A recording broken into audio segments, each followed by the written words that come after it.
ಪ್ರೀತಿಸಿ ತಾಳಿ ಕಟ್ಟಿಸ್ಕೊಂಡು ಗಂಡನ ಮನೆಗೆ ಹೋಗ್ಬೇಕಾದ ನನ್ನ ಮಗಳ ಮ್ಯಾಲ ಅತ್ಯಾಚಾರ ಮಾಡಿದ್ಯಾ ಮಗ?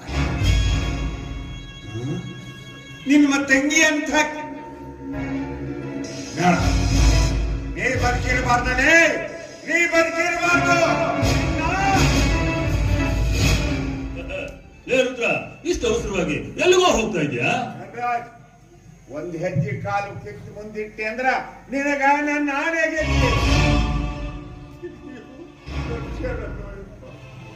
ಗೋಮುಖ ವ್ಯಾಕರಣಗಳು ನೀವು. ರುದ್ರ, ಏನೋ ಆಗಿದೆ ನಿನಗೆ? ಮದುವೆ ಬನ್ನಿ ಅಂತ ಹೇಳ್ಬಿಟ್ಟು ಬಾಯಿ ಬಂದಂಗೆ ಮಾತಾಡ್ತಾ ಇದೆಯಲ್ಲ. ಅಲ್ಲ, ನಾವು ಬಂದ ತಕ್ಷಣ ನಮ್ಮನ್ನ ಪ್ರೀತಿಯಿಂದ ಮಾಡ್ಕೊಡ್ತೀಯ ಅಂತೇಳಿ ನಾವು ತಿಳ್ಕೊಂಡಿದ್ರೆ ಮರ ಬಂದಂತೆ ಮಾತನಾಡ್ತಾ ಇದೆಯಲ್ಲೋ.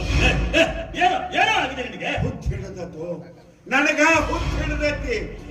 ನೆಚ್ಚಿನ ಅವ್ರ ಮನ್ಯಾಗ ನೆಚ್ಚಿನಾಗ ದುಡಿದ್ಯಲ್ಲ, ಅದಕ್ಕೆ ಹೊಟ್ಟೆಯಾಗ ಸಂಕಟ ಬಿತ್ತು. ಹುಚ್ಚ ಹಿಡದತ್ತು. ಯಾಕೋ ಈ ರೀತಿ ಮಾತಾಡ್ತಾ ಇದೀಯಾ? ನಮ್ಮನ್ ಕಂಡ್ರೆ ಗೌರವದಿಂದ ಮಾತಾಡ್ತಾ ಇದ್ದ ನೀನು ಇಂದು ಏಕವಚನದಲ್ಲಿ ಮಾತಾಡ್ತಾ ಇದೆಯಲ್ಲ, ನಿನ್ ತಲೆ ಕೆಟ್ಟಿದೇನು? ಇವತ್ತು ನಿನ್ನ ಮಗಳ ಅಂಬಿಕಾಳ ಮದುವೆ ಅಲ್ಲ? ಇವತ್ತು ನನ್ನ ಮಗಳ ಮದುವೆ.